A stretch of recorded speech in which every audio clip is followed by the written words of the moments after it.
followed me for a while, you've probably heard me talk about the epidemic of loneliness.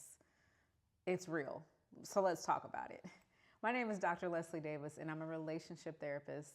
And today we're going to talk about social location. Now, if you've never heard of this, social location is a tool that we can use to recognize our influence in the world and to see how we connect to others. So let me break it down.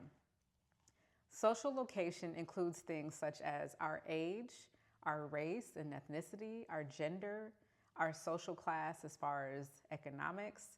It also includes our level of education. It can also include things such as if we're able-bodied or have any mental abilities or disabilities. Now, when we think about social location, we have to consider how this impacts us and how we show up in the world. While we're in this epidemic of loneliness, some of us are really struggling to find community, and it makes sense. We are so hesitant to reach out sometimes to get the support that we need, and we might be hesitant to show up in spaces where we are needed by others. Social location can help us identify who we are and how we fit into different spaces, but it also helps us figure out where we belong. And we all have this need to belong. If you know anything about Maslow's hierarchy of needs, our sense of belonging is right in the middle of the pyramid of our basic human needs. So social location fits our need for belonging. I'll use myself as an example. I'm a single mom, I'm a Black African-American woman, and I'm also an individual with a PhD. Now, in my social location, being a single mother is one tribe that I belong to. Being a Black single mother counts as two. As a Black single mom with a PhD and having a higher level of education, I may not necessarily relate to those who also only identify as being Black and single mom.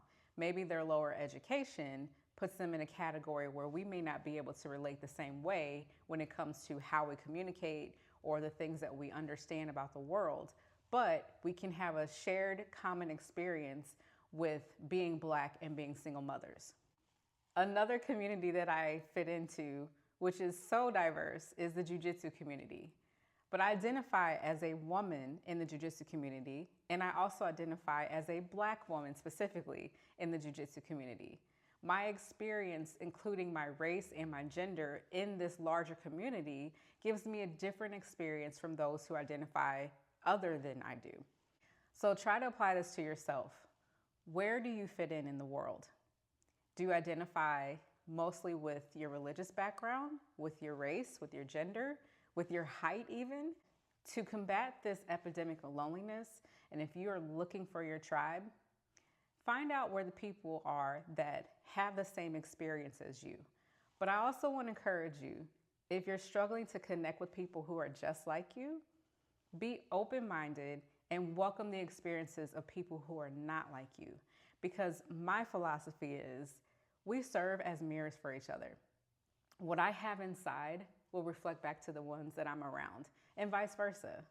So show up, find your tribe, and use your social location to do it. Now sip on that.